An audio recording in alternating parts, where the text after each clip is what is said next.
Wheel of time. There's no beginning. It keeps on spinning. There's my improv to introduction to this video. That was my improv to introduction to this video. I will be doing my first impressions of the first episode of A Wheel of Time. I just got off watching it now, so while it's all fresh in my head, I'm just going to get out all my opinions, and then later I can do the editing for the pictures and little sub videos and blah blah blah. So hopefully all that's up and I have pictures, not just my face. So without any further ado, I'm going to get onto it. So I'll do the spoiler-free part now. I rather enjoyed it. It had some odd choices here and there, like for example, the Two Rivers in the books is a rather closed-off community, so racially and so on, it should be rather homogenous, and obviously they made it quite mixed, which is an odd choice. It doesn't really take away too much from the enjoyment, but as someone who's read the book and knowing it is like, you know, rather closed off and him like from the rest of the world, they don't have many outsiders coming in or out. So even if people are angry because they made them not white, that's fine by me. But I feel like they should have tried to keep them more homogenous, just so it's not as because that's how it is in the books. You know, they're a closed off community, and even in this the episode, Moraine refers to the fact that they constantly think that they don't constantly think, they just, how she says, and Nervine, I think they say it in, yeah, she is, they both say that the Two Rivers, isn't concerned with the outside world, and they say it in different ways, but they both say they're not concerned with the outside world because it doesn't affect them and they don't affect it. So yeah, that was a lot. So obviously that's odd. Rambled a bit about that, but I'll guess I've got to talk about the acting quality, the costume, CGI, and all of that. So the CGI I thought was pretty good. The Trollocs looked amazing. Like, I'll have some pictures up here, over here, wherever, somewhere.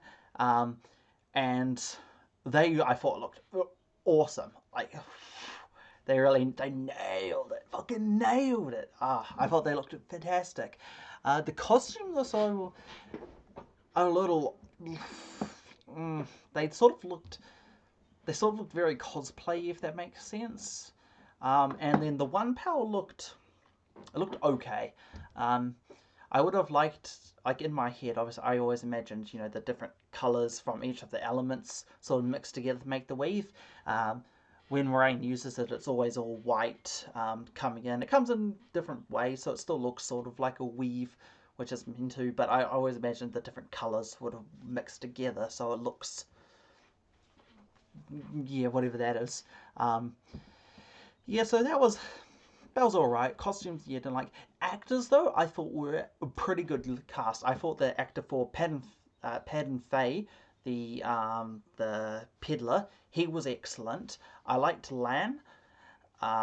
Moraine was good. Pretty much all of them I liked, actually. There wasn't really one I was like, oh, that's a really bad casting choice. So that was good. I really liked Matt. I actually talk about some of the changes from the books. I'll probably talk about them at the end, but they were quite good. I think that's pretty much it. The overall plot, obviously, it's not too...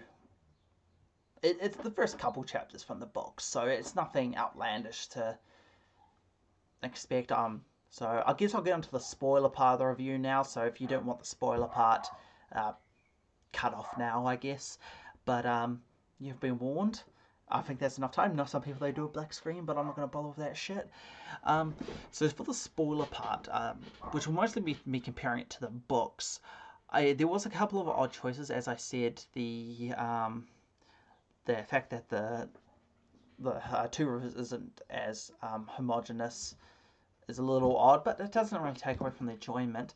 I did love the fact that Lan was an amazing swordsman. I mean, amazing, relatively speaking. Obviously, it's not like heme levels like what you expect if you've ever done heme. I did a little bit. It's not what you expect there, but he's like, cutting down Trollocs here and there, and we're pretty much at ease. Whereas like Tam, who's you know, he is a swordsmaster as well, but obviously he's a little more rusty with the sword. He has his sword when the Trollocs come to the barn and the house in the mountain, and he fights one, gets wounded. All that goes pretty much the same.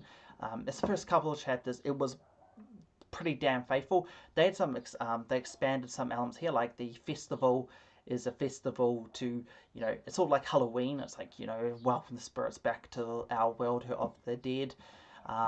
For some of the changes, they've aged everybody up. So, yeah, so everybody's aged up.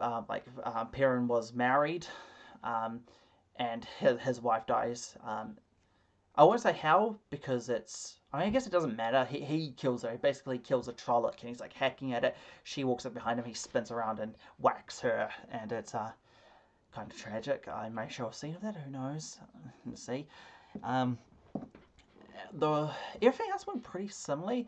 Like there was Naveen got kidnapped actually by the Trollocs, which is different from the books. That didn't happen, so that's interesting. And I can't remember if this was in the books, but in the show, Naveen came from, she was from outside. The old wisdom brought her in as a kid. So that was interesting. Yeah, that was just interesting to me.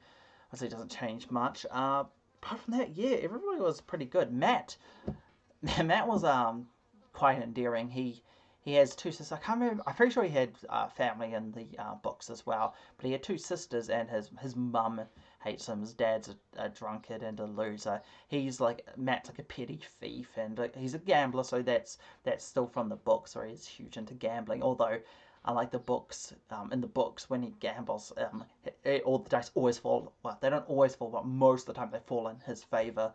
So he's actually, because that's part of the being a Tavern. Can't remember what they say. They say in the book. I say in the TV show, so I may just have Moiraine say it again. That was an interesting choice. Right at the beginning, she says that Moiraine, a bunch of red Aes Sedai catch a man who can channel, and Lan is going like, oh, you know, he's the right age and so on and so forth, and he can channel. And then Moiraine's like, it's not him. We're going to the Two Rivers. There's there's reports of four Teravan there, or however it's said, which is odd because that's not really something you would know of. Like, there's a few people with the ability to start see, like was it Sisoan, the leader of the Amaran Siege? She can see people who are Teravan, like they have a halo, but that's not. It's kind of a hard thing to notice because they just bend fate around them, and things just always got them. They're the main characters, basically. Then there's four, so Egwene is a Teravan, which it wasn't in the books, but I'm actually fine with that change for the TV show. I don't think it will matter too much. Apart from that, yeah, I'm keen to get watching the rest of it. I'll probably watch it, I don't know, I'll try to watch it, maybe 1 or 2 more episodes today. But this was my first impressions, episode 1. I was going to do like each episode, or review each episode, but I may just do my first impressions here. Maybe after 3 episodes, I'll do another review, and then I'll do a whole series review. But without any further ado, I will call it off here and do all the shit that everyone always tells you to do with videos. And have a great day.